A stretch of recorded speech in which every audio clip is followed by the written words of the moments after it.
림보, 연옥을 그린 단테 신의 코미디, 디바인 코미디. 우리가 흔히 신곡이라고 잘못 보는. 거기에 보면 지옥을 3도천을 건너가잖아요. 이제 지옥에 가는 그 아케론의 강인가 뭔가 그 강 건너기 전에 강 건넌 다음인가? 아무튼 그 강변에 지옥으로도 못 가요. 지옥도 못 갈 정도로 미지근하게 산 것들이에요. 지옥조차 못 갈 정도로. 죄조차 제대로 못 지을 정도로 관점 없이 미지근하게 산 것들이에요. 그게 그냥 구더기처럼 버글버글 합니다. 그게 연옥이다 이거요. 단테 거기에 보면 그 단테의 신곡, 신의 코미디, 그러니까 디바인 코미디, 신의 해피엔딩을 보다 보면 아, 이 사람이 가장 비참하게 생각한 건 거기 림보구나. 이런 생각이 들어요. 저는 그렇게 오히려 지옥 불길은 이렇게 해서 정화돼 가지고 올라가는 코스예요. 근데 그 코스를 못 타. 아예. 그게 성경의 계시록에 너는 뜨거워도 삼킬 수 있고 차도 삼킬 수 있는데 너는 구역질나게 미지근한 존재다. 이런 얘기가 있다고요, 거기. 계시록에, 레블레이션에. 그게 똑같은 얘기죠. 단테의 신곡에 나오는 그 림보. 그게 이제 이런 거죠. 그래가지고 이게 이제 뭐냐면은 이게 스웨덴이 나치 편에도 안 들었고요. 연합군 편도 안 든다. 중립이에요. 근데 이 중립이 그냥 중립이 아니라 때에 따라 달라. 2차 대전 초기에는 나치 쪽 편 들어주면은 뭐 생길 것 같으니까 나치 편을 들어줘요. 예를 들어서 노르웨이에 있는 나치 병사들이 이 독일에 올 때 스웨덴을 관통해서 와요. 그래서 퍼미텐 트래픽인가 그래요. 그러니까 관통 허가. 그리고 핀란드 해가지고 그쪽 경유해가지고 소련 칠 때 그 독일 병사들이 스웨덴 철도를 타고 그 스칸디나비아 반도를 서쪽에서 동쪽으로 이동한다고요. 그러니까 나치 편을 들은 거예요. 또 거꾸로 2차 세계대전 이제 연합국 쪽이 이길 것 같으니까 또 연합국 쪽 편 들어요. 또 그때는. 그래서 윈스턴 처칠이 뭐라 그랬냐 이렇게 말합니다. 스웨덴은 보다 높은 차원의 도덕적 이슈를 외면했다. 나치와 연합국 사이에서 그때 단기적 이익을 최대화하는 입장을 취했다. 이렇게 스웨덴을 통렬하게 비판합니다. 자, 이런 흑역사를 가지고 있어요. 자, 그럼 좌파가 죄책감 불질르기 좋잖아. 야, 2차 대전 때 나치가 그렇게 끔찍한 일 했을 때 저 국가주의자들, 애국주의자들, 쟤들이 무슨 짓 한 줄 알아? 히틀러 섬기고 살았어. 그러다가 영국이 이길 것 같고 미국이 이길 것 같으니까 또 히틀러 얹어버리고 또 양키 섬기고 살았어. 이게 국가주의야. 국가 믿지 마. 이러고서 이제 얘기하기가 참 좋죠. 정말 생생한 소재죠. 생생한 소재. 이게. 그래서 이 스웨덴이 PC 꾀자좀 정치 문화의 아주 성지입니다. 여기가. 그러다가 요새 들어서 지금 여기에 보듯이 여기 이제 글 쓴 사람은 이제 우리 같은 사람들 극우라고 부르는 깨자점 기자니까 그 깨자점의 입장에서 극우가 스웨덴의 진정한 권력을 이제 한볼탱이 할 그런 채비가 됐다. 뭐 이런 소리예요. 아주 냉소적인 표현이죠. A slice of real power. 슬라이스라는 건 음식 같은 거 이렇게 한볼탱이 쫙 잘라낸 거잖아요. 자, 여기인데 우리가 한번 생각을 해봐야 돼요. 이 윈스턴 처칠의 그 비판을 우리한테 한번 대입을 해봐야 돼요. 우리가 북한에 대해서 도덕적 판단 제대로 한 적 있나? 제가 북한 인권운동을 오래 했었거든요. 제가 2010년, 2009년, 2010년 이쪽에 전업으로 들어와서 지금 올해까지 12년인데 박근혜 정부 탄핵 이전에는 주로 저의 메인 아이템은 북한 인권운동이었어요. 주로 뭐 시위나 뭐 이런 거랑 해서. 근데 그러니까 뭐 499일 동안 중국 대사관 앞에서 24시간 철야 농성 주도하고 그랬습니다. 근데 그때 이제 농성의 키포인트가 탈북자 강제 북송 반대였었어요. 물론 저는 탈북하신 분들하고 어울리거나 또는 미 국무부 라인 돼가지고 뭐 열린 북한 방송 이런 건 안 했어요. 그 저기 하태경이가 하는 거 그런 건 안 했어요. 저는 그럴 그 뭐라 그럴까 그 뭐 워싱턴 왔다 갔다 하고 미 국무부 사람 왔다 갔다 하고 이럴 그런 그 재주가 없어요. 그냥 우직하게 현장에서 했습니다. 잘 이름 안 알려진 풍선 날리는 그래서 저랑 같이 작업했던 풍선 팀이 우리나라에서 최초로 타이머에 의한 작동 방식을 썼어요. 타이머 작동 방식은 뭐냐면 풍선이 가다가 어떤 시간 간단한 전자회로예요. 전자회로에서 시간이 되면 니크롬선에 불이 들어와서 니크롬선이 빨갛게 되면서 거기에 걸려져 있는 줄이 탁 끊기는 그걸 저희 쪽에서 제일 먼저 그 전자기판을 사용을 했죠. 타이머 방식 전자기판은. 그 다음에 그 일반화됐죠. 요새는 아주 일반적으로 쓰입니다. 요새는 거기에 이제 심지어는 GPS 모듈까지 붙이는 것 같더라고요. GPS 모듈까지. 그 제가 이제 제 경험에 대해서 바탕을 하면 제가 박근혜 정부에서 뭐 이렇게 덕본 게 정말 없습니다. 뭐 청와대에서 심지어는 청와대가 뭐 좀 이상하게 짜여갖고 음해를 3번 당했으니까 음해를. 그러니까 간단하게 말하면 전혀 그런 일이 없는데 저와 뭐 이름 될 만한 원로가 움직여서 정경련에 가서 뭐 4억을 뜯었다. 아니 정경련이 어떤 데인데 이승철이 어떤 사람인데 저 같은 사람한테 4억을 뜯겨요. 그리고 이승철이랑 저랑은 거의 원수지간이었는데. 그 다음에 그 이승철 정경련 상근부회장.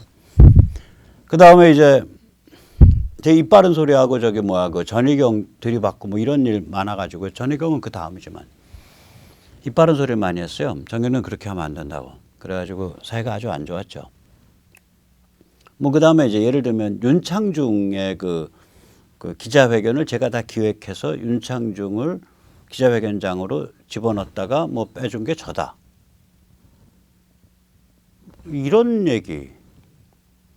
그 다음에 이제 또 한 번은 김경재 자유총연맹 회장 때 제가 좀 입 바른 소리를 한 적이 있어요. 김 회장님에 대해서.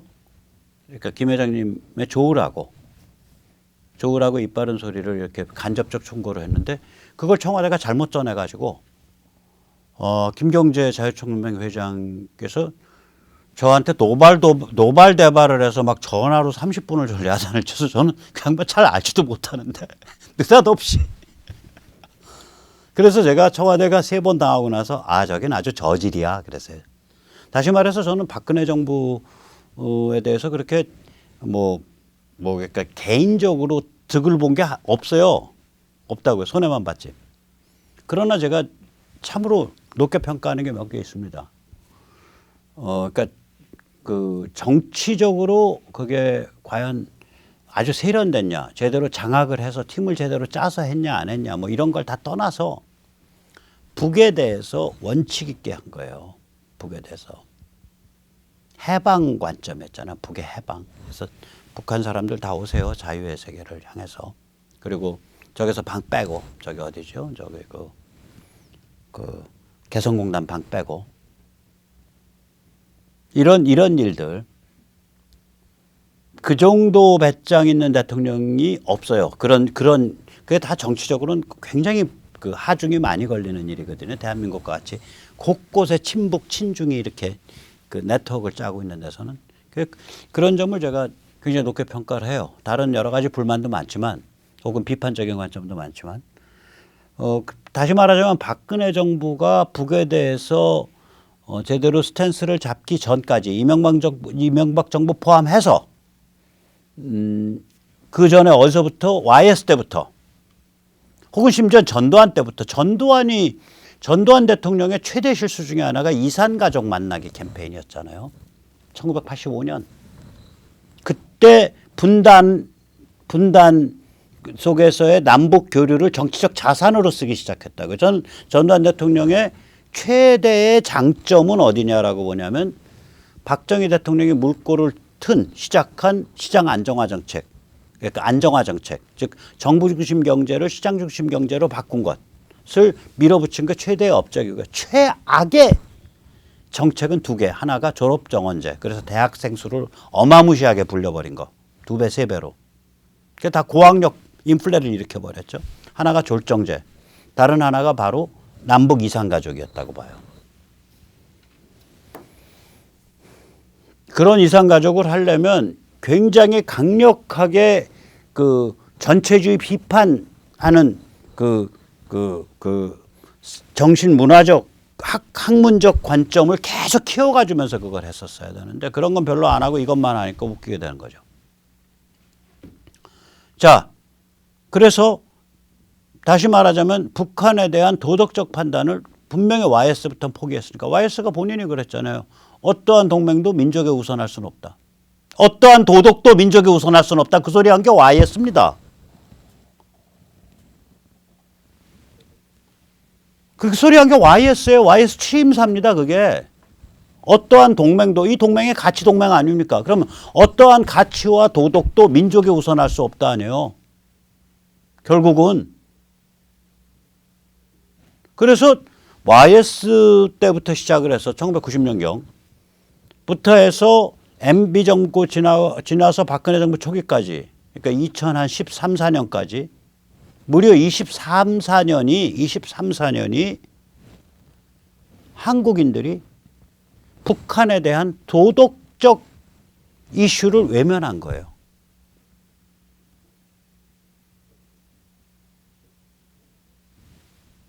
다행히 그거를 우파가 아니라 실제로는 우리 민족끼리를 내세우는 좌파가 한 거예요. 그래서 우리는 쟤들을 무도덕한 물질주의자로 규정을 하고 밟아버려야 됩니다. 자, 이런 상황에서 지금 서방을 휩쓰는 보스 물결 속에서 하마스가 발악을 하고 있습니다. 우리가 하마스라고 뭔지 잘 몰라요. 하마스는요, 가자 지역의 지휘 집단이고요.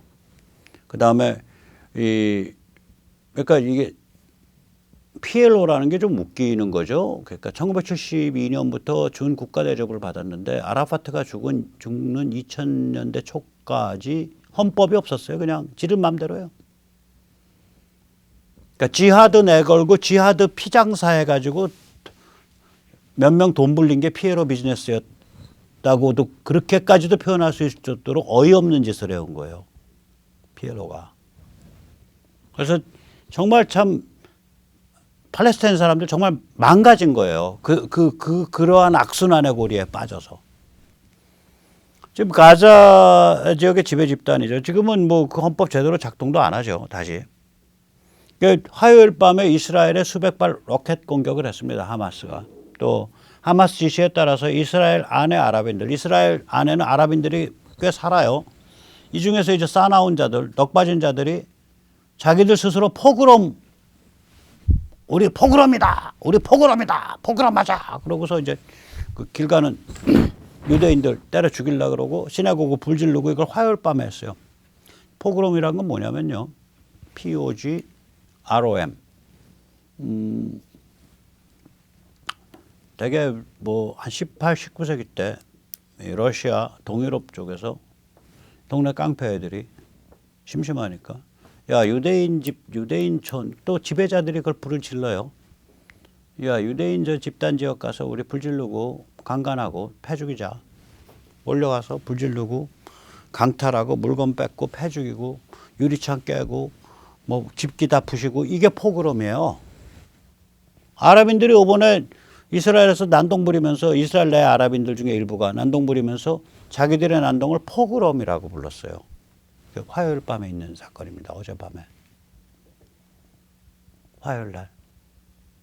그리고 이스라엘은 가자에 하마스 진지를 공습을 했고요. 공습하기 전에 물론 이제 그 메시지 띄웠죠. 우리 하마스 진지 공습하니까 주변 사람들 이베큐에이트 하세요. 비우세요. 그렇게 진지 공습을 했고요. 하마스가 지금으로부터 그러니까 오늘 우리 날짜로 수요일 날 새벽에 이란과 사우디는 대동단결하라라고 성명 발표하고요. 이스라엘은 누구도 함부로 하마스 지원하지 말라고 성명을 발표했습니다. 저희 하마스가 왜 이렇게 갑자기 날뛰어? 이게 바이든의 이란 풀어주기 공작과 관계가 있습니다. 지금 비엔나에서는 이란을 다시 옛날에 그 무기력하고 아무 효과 없는 그 이란 핵 협정, 그게 다자간 협정이거든요. 미국, 영국, 뭐 프랑스, 독일, 이란 뭐 이렇게 해서 다자간 협정인데 그 JCPOA라고 부릅니다. JCPOA 복원회의가 열리고 있습니다. 지금 비엔나에서는. JCPOA 복원한다는 명분 아래 지금 이란에 가해진 경제 제재 다 풀겠다고 바이든이 하고 있죠. 사실은 여러 번 제가 말씀드렸지만 그게 바이든이 중국에 한 상 차려서 바치는 시황제님 한 상 받으시옵소서. 바이든이 이제 무릎 꿇고 바치는 그 요리가 이제 그 자유롭게 풀어진 이란이에요. 이란이야말로 중동의 북한인데 친중 국가고. 그래서 이제 만약에 이렇게 이란을 풀어주게 되면은 제가 세뇌 탈출해서 여러 번 말씀드리지만 조만간 이스라엘 아랍이 큰 사건 저지릅니다. 이거 가만히 안 넘깁니다. 그럼 바이든이 진퇴양난이죠. 풀어주자니 이스라엘과 아랍의 그 끈끈한 커넥션이 그거 트럼프 때 완성된 거란 말이에요. 이게 반발할 거고 안 풀어주자니 시진핑 황제한테 바칠 물건이 없고 바이든의 진퇴양난 이 애달픈 속을 누가 악 소리 내면서 발작적으로 대변해 주리오? 하마스입니다. 하마스가 대변하는 중입니다. 저는 그렇게 보고 있습니다. 자, 그러면 이제 유대인 얘기 나오고 아랍 얘기 나왔으니까 미국 지금 유대인들 요새 상황 좀 한번 보시죠. 급속하게 보수화되고 있습니다. 정통 유대인 이걸 오소록스 주라고 합니다. 그러니까 유대 신앙을 믿는 사람들. 정통 유대인의 94%가 트럼프는 친이스라엘이라고 생각을 합니다. 또 정통 유대인의 77%가 트럼프는 미국 유대인들에 대해 친화적 입장을 가지고 있다고 생각을 합니다. 정통 유대인의 60%가 공화당이 유대인의 친화적이라고 봅니다. 20%만 정통 유대인의 20%만 민주당이 유대인의 친화적이라고 보고 있습니다. 그런데 여기서 우리가 주목할 게 있습니다. 정통 유대인의 비중은 전체 유대인 중에 낮습니다.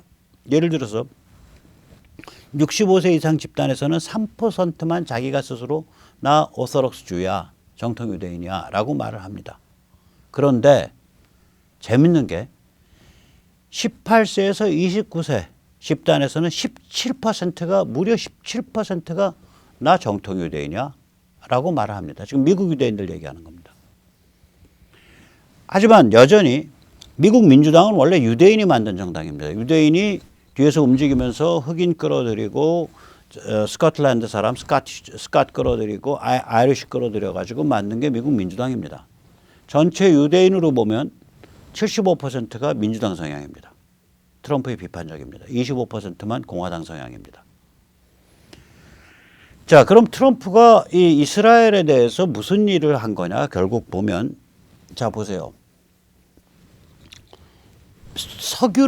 오펙 석유를 섬기고 있을 때, 미국이 페트로 강박에 사로잡혀 있을 때, 중동에서 석유 가지고 가야 돼. 그럼 누구한테 가지고 가야 돼? 결국 뭐 사우디, 바레인, 쿠웨이트, 뭐 유나이티드 아랍에미리트 이런 데서 이라크 여기서 가지고 와야 돼요. 미국의 석유를. 자, 미국이 석유를 여기서 가지고 오면서 혹시 여기 삐끗하게 잘못 어깃장 놓으면 쥐어 패는 그 주먹이 뭐 어디냐? 그게 이스라엘이에요. 즉 미국이 페트로 강박을 섬기기 위한 행동부대로서 이스라엘을 키웠었다고요. 저런 측면이 있어요.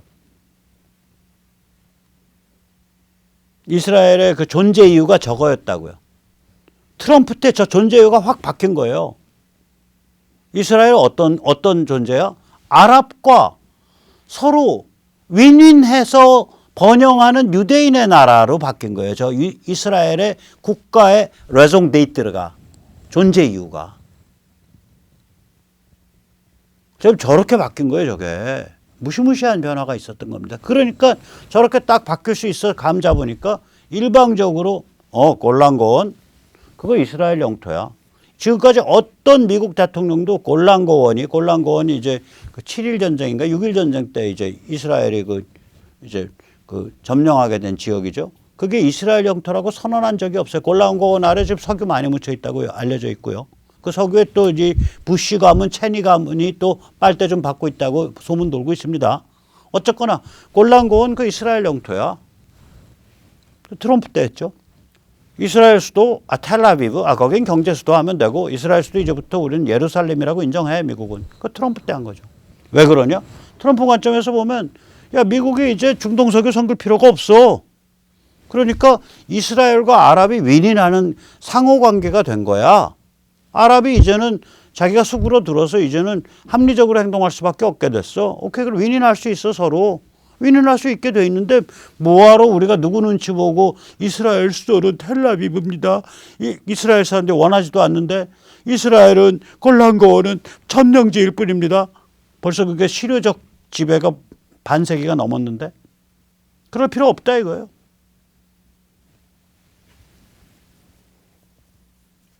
트럼프 때 참 좋은 일 많이 한 거예요 저거. 제가 특바인데요. 이거 너 왜 특바냐 그러길래. 나도 그 사람 말하는 거 싸가지 없을 때 많아. 근데 내가 몇 가지 인정해. 첫째 미중전쟁. 둘째 셰일혁명과 페트로 강박으로부터 해방. 또 그에 따른 국제지정학의 변화. 그 다음에 북한 동결 압박. 마지막으로 미국 안에서의 보수 가치의 창달. 5개. 그럼 너 그거 부정하냐? 그리고 마지막에 백신까지 6개. 너 그거 부정하냐? 나 6개면 특파할 만해. 제가 그렇게 말을 합니다. 그래서 다시 한번 이제 반복 요약하면서 오늘 말씀 마지막에 이제 끝내겠습니다. 지금 보스 거대 물결이 지금 다시 오늘 말씀드렸는데 다시 시작한 거예요. 미국에서는 그 얼마 전에 텍사스 06, 텍사스 제6 하원의원 선거구의 정글 프라이머리에서 결선 투표에 나간 2명 다 공화당입니다. 또 지금 딕 체니 지금 지금 수순 들어갔죠. 아마 내일이면 결과 나올 겁니다. 12일이니까 현지 날짜로 12일 날 딕 체니 제거 들어갔습니다. 표결 나옵니다. 그래서 딕 체니가 울면서 고별사 비슷한 연설을 했습니다. 지금 하원에서 그 동료 의원들이 그래도 너 연설 한번 해 해서 그 시간 줘가지고 한 10분 동안 준비된 원고 가지고 질질 짜면서 트럼프 비판하고 그랬습니다. 바로 몇 시간 전에 딕 체니란다. 죄송합니다. 딕 체니의 딸 리즈 체니. 제가 참 분열을 헷갈리네요. 미국에서 좀 그런 거대한 2개의 변화고 그 밑바탕에는 뭐가 깔리느냐. 돈이 달라진 거예요. 돈이. 이제 돈이 공화당의 옛날 그 거대 기업에서 오는 게 아니라 옛날식으로 개미들한테 와요. 그런데 개미들이 막아야. 그러니까 돈이 달라진 거예요. 공화당이 쫙 지금 이게 정화돼 나가고 있어요. 급속한 속도로. 자, 우리가 지난 한 1990년 이후로 결국 핵심 쟁점이 뭐냐면 공산체제가 멸종된 세상을, 공산체제는 멸종됐습니다. 어느 방향으로 갈 거냐, 어느 방향으로 이끌 거냐, 이게 핵심 쟁점입니다. 글로벌리스트와 보스가 입장이 다릅니다. 글로벌리스트는 25년 동안 꿀을 빨았어요. 이 사람들은 미국과 서방의 주권국가를 약화시키고 중국 키워주고, 글로벌리스트 카발, 흑막 세력, 그리고 스왑프, 좌좀이 쥐고 흔드는 세상을 지금 꿈꿉니다. 글로벌리스트들은. 이때 좌좀이라는 건 뭐냐면 좀 유식한 학자들은 이 사람들을 교집합 마르크시스트라고 부릅니다.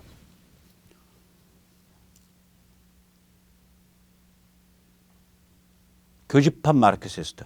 그러니까 뭐 환경, 뭐 여성,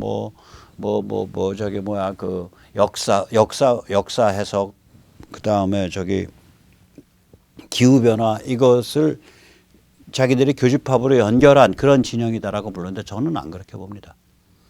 이들은 뭐 교집합이 있는 게 아니라요. 불만 원한의 빅텐트입니다. 빅텐트 오브 르상트망입니다.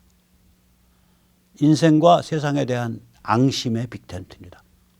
그걸 네가 그 인생과 세상에 대한 앙심의 캐치프레이즈를 네가 기후변화로 들고 들어오던, 네가 그걸 PC 분노로 들고 들어오던, 네가 그걸 무한 해체로 들고 들어오던, 네가 그거를 뭐 체계적 인종차별, CRT, Critical Race Theory, 비판적 인종 이론으로 들고 들어오던, 네가 그거를 LGBTQ, 젠더 평등으로 들고 들어오던, 너 앙심과 불만 있는 자들이여 여기 다 모여라 이겁니다. 얘들이 25년 글로벌리스트 빅텐트 그걸로 결국 결판 난 거예요. 근데 우리한테는 이게 굉장히 치명적으로 작동한 데가 있어요. 글로벌리스트 25년 이기 때문에 이게 친중 밀월이란 말이에요. 미중 밀월이에요. 한국에서 친중 친북이 득세한 배경이 이겁니다. 바로 이거예요. 자, 이 보스 거대 물결은 2016년부터 본격화됐고요. 저는 세 가지 원인이 있다고 봅니다. 이거 반복 요약입니다. 하나는 중국 도발이 너무 지긋지긋해졌어요. 인도 일대, 그 다음에 미국이나 서방사회 각계각층에 대한 침투, 그 다음에 이 영업비밀, 그리고 지재권 해적질, 그 다음에 지정학적 도전, 이게 너무 이제 지긋지긋해진 상태예요. 그런 상태에서 셰일 혁명이 완성이 됨으로써 미국과 서방이 페트로 강박으로부터 해방이 됐어요. 이게 굉장히 중요한 게 무슨 짓을 해서라도 석유 안 가져가면 우리 망해 라는 상태와 석유는 시장가에서 대충 뭐 배럴당 한 5, 60불 선에서 또 좀 오르면 70불 선에서 왔다 갔다 할 수밖에 없어. 걔들 우리한테 안 팔고 못 배겨. 이 상태는 완전히 다른 거예요. 앞이 되면요. 애국이라는 게 국가주의라는 게 곧바로 중동이나 후진국 가서 정치 공작하고 뒤집고 매수하고 뭐 마약 다루고 이런 거랑 직결될 소지가 있어요. 그러나 우리한테 가장 중요한 자원인 석유가 공정시장 질서에 의해서 수요 공급이 정해지는 안정된 상태로 가게 되면 그때 나라 사랑하는 마음은 순수하게 우리나라를 현대문명의 핵심 가치를 섬기는 나라로 강화하겠다라는 마음이 될 수 있어요. 너의 애국과 일본인의 애국과 한국인의 애국과 타이완인의 애국과 싱가포르 사람의 애국과 미국인의 애국과 영국 사람의 애국과 스웨덴 사람의 애국과 프랑스 사람의 애국이 같이 모일 수가 있어요. 그때는 약육강식이나 서로 각축전을 안 벌이게 돼요. 애국의 국제연대, 가치중심 국제연대가 가능해져요. 다시 말하면 이건 다른 말로 표현하면 주권국가가 도덕적이 될 수 있는 상태가 된 거예요. 주권국가 체제가 도덕성의 기반을 획득한 겁니다. 이게 굉장히 중요한 변화예요. 그 다음에 개인소통, 개인관점이죠. 이건 아까도 잠깐 제가 니체 얘기했고요. 관점이 개인이다. 지금은 소셜미디어라든지 유튜브라든지 다 내 입맛과 내 관점에 맞춰서 내 세계를 구성해요. 내 친구를 구성하고 나의 재생 목록을 구성하고 내가 구독하는 리스트를 구성을 하고 내가 보는 세계를 구성을 해요. 그게 관점이에요. 내 입맛과 내 관점에 맞춰서 내가 보는 세계를 구성할 때 관점이 있다 그러는 거예요. 그럼 내가 개인이 돼요. 관점을 가진 제대로 된 개인이 되면 관점을 가진 개인이 되면 그런 개인들로 이루어진 집합은 전체로 보면 중장기적으로 보면 진실로 수렴해 갑니다. 이건 누구 말이냐? 키에르케고르의 말입니다. 즉 개인 소통, 개인 관점은 진실로 수렴해 가요. 니체와 키에르케고르 현대 철학의 두 양대 산맥을 딱 결합해 보면 이렇게 나오는 거예요. 개인 소통, 개인 관점, 진실 수렴. 그렇게 나와요. 이게 12글자로 모아집니다. 그래서 지금 빅텍이 스스로 우주의 지배자, Master of Universe 혹은 Oculus Eye, 전지전능한 눈으로 이 버러지 같은 이 70억 인류를 내려다보는 것. 그게 오큘러스 아이거든요. 오큘러스라는 건 그 비젠틴 방식 혹은 그 고딕 비슷한 방식의 그 건물의 그 그러니까 카노피, 우듬지, 꼭대기에 구멍을 뚫어놓은 건축 양식, 그 구멍을 오큘러스라고 합니다. 이 구멍 아래는 하나님 아버지 뭐 어쩌고 저쩌고 하면서 그 기도하고 꿇어 엎드려서 하는 구멍 위에 존재가 보면 하찮은 존재들이 바글바글한 거죠. 말하자면. 그래서 자기들 보고 자기들 임원이 그러잖아요. We are the Oculus Eye라 그러잖아요. 저 하잘것없는 70억 인류를 내려다보고 있는 이 오큘러스 아이다 우리는. 이 얘들이 그러고 놀겠다는 거 아니에요. 이 노름은 역시 역설적으로 보면 70억 인류가 개인 관점, 개인 소통을 하니까 저거 어떻게 비틀어서 조금씩만 죄송합니다. 다 맞출 때 시내를 먹일 수 있다면 조금씩만 비틀은 그거 할 수 있다면 내가 최강의 권력이다 라고 욕심을 내게 된 거예요. 이게 역설적으로 개인 소통, 개인 관점의 시대란 소리예요. 이게 역설은. 그래서 이러한 이유 때문에 즉 중국의 도발, 셰일 혁명, 페트로 강박으로부터 해방, 애국의 국제연대, 주권국가가 도덕성의 기반을 획득한 것, 개인 소통, 개인 관점의 세상이 온 것, 이런 게 쌓여가지고 보스 거대 물결이 빵 터진 겁니다. 그래서 우리 이깁니다. 인류의 차원에서 보면 이겨요. 문제는 뭐냐? 이곳 한반도에서 우리가 남한테 안 쳐지게, 혹은 좀 더 어떻게 나이스하게, 혹은 좀 더 어떻게 인류에 기여할 수 있는 방법으로 좀 스마트하게 이길 수 있는 방법 뭐냐? 같이 고민하시죠. 오늘 여기까지 모시겠습니다. 감사합니다.